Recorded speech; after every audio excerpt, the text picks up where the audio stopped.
ഒരു പുതിന ചട്നിയുടെ റെസിപ്പിയാണ് കാണിക്കുന്നത്. ഇത് ഇഡ്ലിക്കും ദോശയ്ക്കും ഒക്കെ നല്ലൊരു ടേസ്റ്റി സൈഡ് ഡിഷാണ്.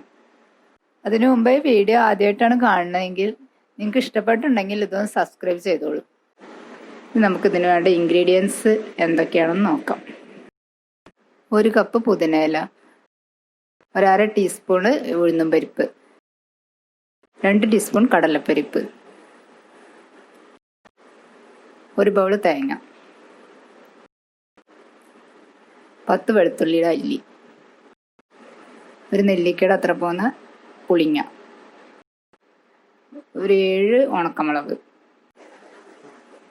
ആവശ്യത്തിനുള്ള സൺഫ്ലവർ ഓയിൽ, കുറച്ച് 1/4 ടീസ്പൂൺ മഞ്ഞൾപ്പൊടി, ആവശ്യത്തിന് ഉപ്പ്.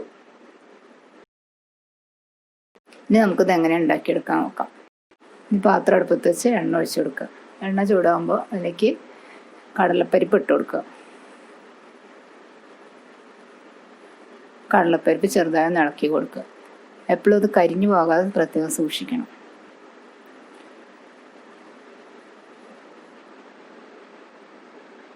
കടലപ്പരിപ്പ് ഒന്ന് കളർ മാറി വന്നിട്ടുണ്ട്. ഇതിലേക്ക് ഇനി ഉഴുന്നും പരിപ്പ് ഇട്ട് കൊടുക്കുക. ഇതൊന്ന് ഇളക്കി കൊടുക്കുക.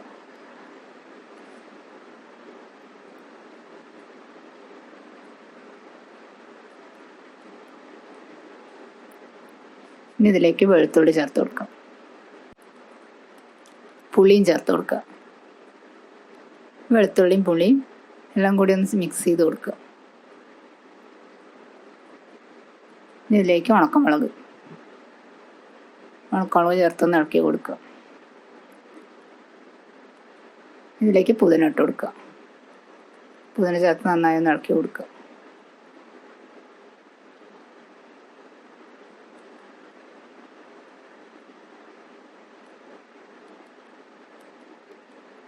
എപ്പോഴും കരിഞ്ഞു പോകാതെ പ്രത്യേകം ശ്രദ്ധിക്കണം. കരിഞ്ഞ കയ്പ്പ് വരും, ചട്നിക്ക് കയ്പ്പ് വരും. ഇതിലേക്ക് തേങ്ങ ചേർത്ത് കൊടുക്കാം.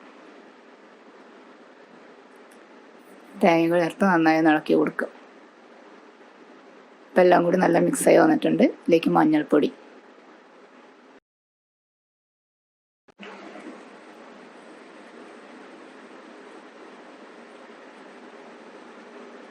മഞ്ഞൾപ്പൊടി ചേർത്ത് കൊടുക്കുക.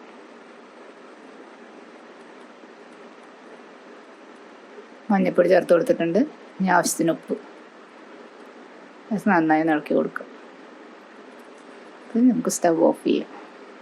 ഇതൊരു പാത്രത്തിലേക്ക് മാറ്റി കൊടുക്കാം. പാത്രത്തിലേക്ക് മാറ്റി നന്നായി തണുത്ത് വന്നിട്ടുണ്ട്. തണുത്ത് വന്നതിന് ശേഷം മിക്സിയുടെ ജാറിലിട്ട് അത് അരച്ചു കൊടുക്കുക. കുറച്ച് അരയ്ക്കുമ്പോൾ കുറച്ച് തരിതരിപ്പായി അരയ്ക്കാൻ ശ്രദ്ധിക്കണം. നല്ല സോഫ്റ്റായി അരയ്ക്കരുത്. ഇപ്പോൾ അരച്ചെടുത്തിട്ടുണ്ട്. നല്ല തരിതരിപ്പായി അരച്ചെടുത്തിട്ടുണ്ട്. നമുക്കിതൊന്ന് താളിച്ച് എടുക്കാം. വേണ്ടിയിട്ട് കുറച്ചെണ്ണ, പാത്രം ചൂടായി കുറച്ച് എണ്ണ ഒഴിച്ചു കൊടുക്കുക. എണ്ണയിലേക്ക് കടുക്, എണ്ണ ചൂടായി വരുമ്പോൾ കടുക്, ജീരകം,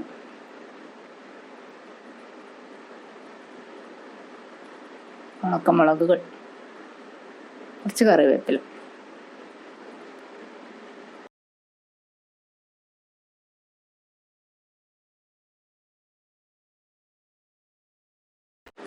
ഇതിലേക്ക് നമ്മൾ അരച്ച് വെച്ചിരിക്കുന്ന ചട്നി ചേർത്ത് കൊടുക്കുക.